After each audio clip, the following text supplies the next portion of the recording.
Modampalle SC colony Madiga colony Proddatur municipality ఏర్పడినప్పటి నుండి మున్సిపాలిటీలో అంతర్భాగంగా ఉంది ఈ ఏరియా కూడా, ఈ కాలనీ కూడా.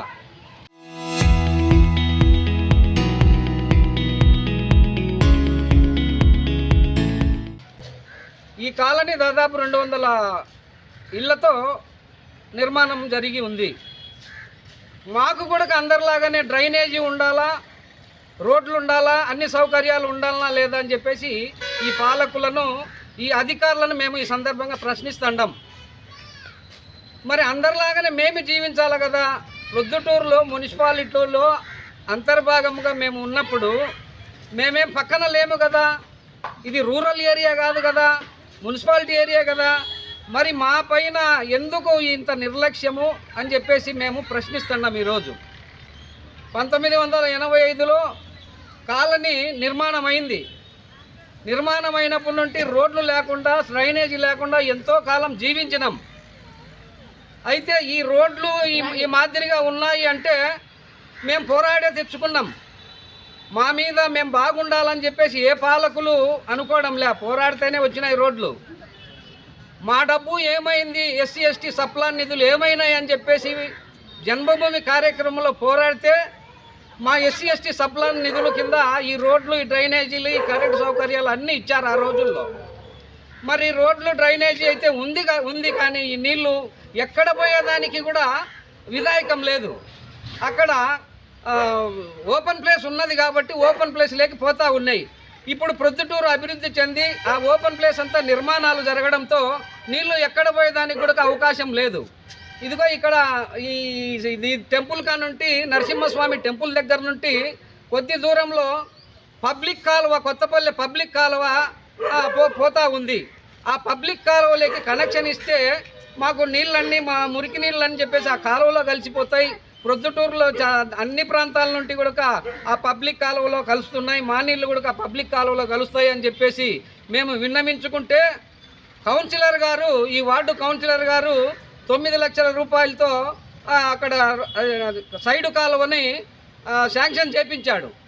అయితే సైడు కాలువ శాంక్షన్ చేపించినాక పనులు మొదలుపెట్టిన తర్వాత అక్కడ కొత్తపల్లె కాలువ దగ్గర ఆ కాలువ దగ్గర నివాసం ఉన్నటువంటి కొంతమంది అగ్రవర్ణాలు వాళ్ళు అడ్డుకుంటున్నారు. ఎందుకు అడ్డుకుంటున్నారంటే మాదిగలు, కుల వివక్షత. మాదిగల నీళ్ళు ఈ మా ఇళ్ళ ముందర కాలవకుండా ప్రవహించకూడదు, పోకూడదు అని చెప్పేసి 2 సార్లు అడ్డుకున్నారు. 2 సార్లు అడ్డుకుంటే కాంట్రాక్టరు పనులు చేయలేక వెళ్ళిపోయినాడు. మరి కాంట్రాక్టర్కి భద్రత కల్పించాల్సినటువంటి బాధ్యత ఎవరిది? మున్సిపల్ అధికారులది కాదా? మున్సిపల్ ఇంజనీర్ది కాదా? మున్సిపల్ కమిషనర్ది కాదా? కాంట్రాక్టర్కు భద్రత కల్పించితే అతన్ని ప్రొటెక్ట్ చేసుకుంటే పని చేపడతాడు కదా. పని చేపట్టిన దానివల్ల మా సమస్య పరిష్కారం అవుతుంది. కాబట్టి మున్సిపల్ కమిషనరు, మున్సిపల్ ఇంజనీరు వాళ్ళిద్దరూ నిమ్మకు నీరెత్తినట్టు ఉండడం వల్లనే సమస్య ఇంకా జటిలమవుతుంది.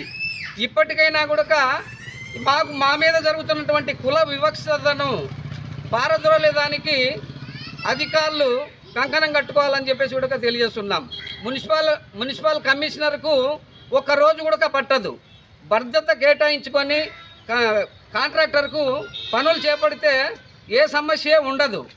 అసలు మీ విధులకు, మీ డ్యూటీకి ఆటంకం కలిగిస్తూ ఉంటే, ఎలాంటి సంబంధం లేని వ్యక్తులు ఆటంకం కలిగిస్తూ ఉంటే మీకు సీమ గుట్టినట్టు కూడా లేదు అని చెప్పేసి మేము తెలియజేస్తున్నాం. ఈ నెల 12వ తారీఖున మున్సిపాలిటీలో జరిగినటువంటి సమావేశానికి కలెక్టర్ గారు వచ్చారు. కలెక్టర్ గారు వచ్చిన పొద్దు ఆ రోజు ఒక అర్జీ కూడా నేనే ఇచ్చాను అర్జీ. సార్, మా వీధిలో కులవివక్షత ఉంది, అందువల్ల అంటరానితనం వల్ల కాలువ దీనేయకుండా కాంట్రాక్టర్ని అడ్డుకుంటున్నారని చెప్పేసి అంటే అక్కడనే స్థానిక ఎమ్మెల్యే వరదరాజ రెడ్డి గారు కూడా ఉన్నారు. ఆ పని చేయండి అని చెప్పేసి కూడా ఆయన ఎమ్మెల్యే వరదరాజ రెడ్డి గారు కమిషనర్కు చెప్పారు, కలెక్టర్ ముందరనే.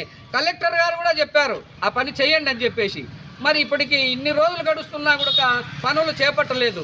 ఇది నిర్లక్ష్యం. అంటరానితనం చూపితే సహించబోము. ఎందుకంటే అంటరానితనం అనేది భయంకరంగా మా మీద ఉంది. మరి సాంఘిక బహిష్కరణనైనా భరించడం కానీ అంటరానితనాన్ని భరించలేం. సాంఘిక బహిష్కరణ కావాలన్నా, మరి అంటరానితనం కావాలన్నా, ఏది అని అంటే మేము సావుకైనా సిద్ధపడతాం, కానీ అంటరానితనాన్ని సహించబోము. అంటరానితనం చూపితే ఖచ్చితంగా వాళ్ళ అంతు చూస్తామని చెప్పేసి కూడా మేము తెలియజేస్తున్నాం. జై భీమ్. సార్ చంద్రబాబు నాయుడు సార్ నమస్కారం సార్. మేము తరతరాలుండే పూర్వంతో ఎన్ని తరాలుండే మా ఉండూరు ఇది మాదిగవాడ అర్జనవాడ. వాళ్ళు వీళ్ళంతా వచ్చి చేరుకొని మీ మాదిగోళ్ళ నీళ్ళు మాకు మా ఇళ్ళలో నీళ్లు నిలబడతా మాకు పోయేదాన్ని కూడా దారి లేకుండాంటే మేము నీళ్లు పోనిచ్చంటే మాకు అడ్డుకుంటాండారు. వచ్చి మీ మాదిగోళ్ళ నీళ్ళు మాకు రావాలన్నా మేము రానియము అంటే కాలువలోకి పోతాయిలే అంటే కాలువలోకి వద్దాం మా ఇళ్ళ దాని వచ్చాయి, మా ఇళ్ళలోకి మేము రానియాలన్నా మీ నీళ్ళు అని అడ్డుకుంటున్నారు సార్. కొంతమంది మల్లాడ్డి అనే ఆయన మా ఉండూరైనా దేరెడ్డలైనా సుబ్బాడ్డనైనా వాళ్ళు అడ్డుకుంటున్నారు సార్. మీ వాళ్ళ నీళ్ళు రానియాలన్నా మేమని రానియము అంటారు. మేము మా పరిస్థితి ఎట్టా సార్? మేము వాన వచ్చినా వంగడు వచ్చినా మేము ఏ దారిని నడచాలా? మాకు దావలు లేవు, దొంకలు లేవు, మా ఇళ్ళన్నీ గూడిపోతాయి వానలు వచ్చే అని మేము ఎట్లా సార్ మేము ఒరపెట్టుకుంటున్నాం సార్. నీకు ఎమ్మెల్యే గారు సార్ వరదరాజు రెడ్డి సార్ మీకు నమస్తే సార్. చంద్రబాబు నాయుడు గారు, లోకేష్ గారు మీకు నమస్కారము. మా బాధలు రొంత మీరు కనిపించండి, మమ్మల్ని మాకు దారి ఇచ్చండి. మాకు పోయేదానికి దావ లేదు, దొంక లేదు. ఈ కాలువ కొత్తపల్లె కాలువ అంటే ఆ కాలువలకు కూడా పోనీకుండా చేస్తున్నారు, అడ్డుకుంటున్నారు. మాదిగవాడ సార్ మేము ఎన్ని తరాలుంటే ఉండాం మేము. మాది చాలా ఏండ్లు కొన్ని తరాలు అబ్బబ్బబ్బ తరం నుండి సార్ మాది ఉండూరు. మేము కొత్తగా వాళ్ళం కూడా కాదు. మా నీళ్ళు మీరు అడ్డుకోను, మీరు కొత్తగా వచ్చి చేరి మా నీళ్ళు అడ్డుకుంటుంటారు. మీరు ఎవరు సార్? మమ్మల్ని అడిగేదానికి గవర్నమెంట్ని మీరు అడగండి. కాలువలోకి పోనీయండి మా నీళ్ళు. మీ ఇళ్ళకి మేము రానియం కదా. కాలువలోకి దిప్పితే కాలువలో పోతాయి. పెద్ద కాలువ ఉంది కదా ఆడ పంచాయతీ కాలువ, ఆ కాలువలోకి పోతాయి నీళ్ళు. ఆ కాలువలో పండించడానికి మీ ఇళ్ళకి ఇంటికి వచ్చాయి నీళ్ళు. మేము కాలువలు తీస్తారు గవర్నమెంట్. కాలువలు తీసిన తర్వాత మీరు మమ్మల్ని అడ్డుకుంటున్నారు సార్. మాకు కమిషనర్ కానీ ఇంకొకరు ఎమ్మెల్యే కానీ ఎవరైనా కానీ కమిషనర్ కానీ అందరూ వడ్డరాని రెడ్డి కానీ నుంచి కమిషనర్ అందరూ వస్తారు. ఓట్లకి అయితే ప్రతి ఒక్క ఇంటికి వస్తారు. ప్రతి ఒక్క ఓట్లు అవసరం ఉంటుంది. మాదిగల ఓట్లు ఈ నీళ్ళు పోయేదానికి కాలువలు తీసేదానికి అవసరం ఉండదా? మాకు అవసరమే కదా డ్రైనేజ్ అన్ని. వాళ్ళు ఓట్లకు అయితే కానీ కమిషనర్ కానీ కమిషనర్ కానీ అందరూ వస్తారు. మాదిగల ఓట్లు దానికి అవసరం ఉంటాయి. ఈ డ్రైనేజ్ కాలువలు పోయినకి వాళ్ళకు ఉండవు అవసరము. మా ఏసీ కాలనీలో కాలువలు ఉన్నాయి.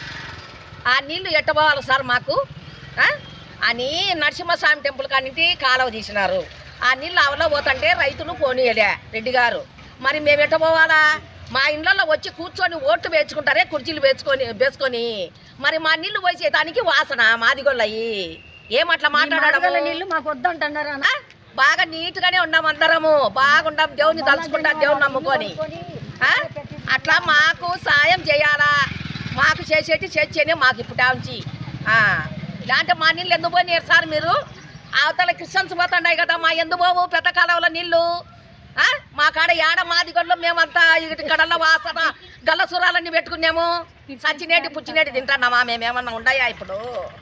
ఎందుకు అట్ట చేసేది? మాదిగొళ్ళు అని ఓట్ల పొద్దు నెల ముందుగానే వచ్చి కుర్చీలు వేసుకొని కూర్చుంటారే ఓట్లు వేయమని. ఆ పొద్దు కానరాలే మాదిగొళ్ళు. చరిత్ర సృష్టించినోడు ఇప్పుడు ఆ చరిత్రని తిరగరాయబోతున్నాడు. అబద్ధాల గోడల్ని బద్దలు కొట్టి నిజాలను రాగా మీ ముందుంచబోతున్నాడు. నిజమైన వార్తల కోసం వెంటనే డౌన్లోడ్ చేసుకోండి రా యాప్ని.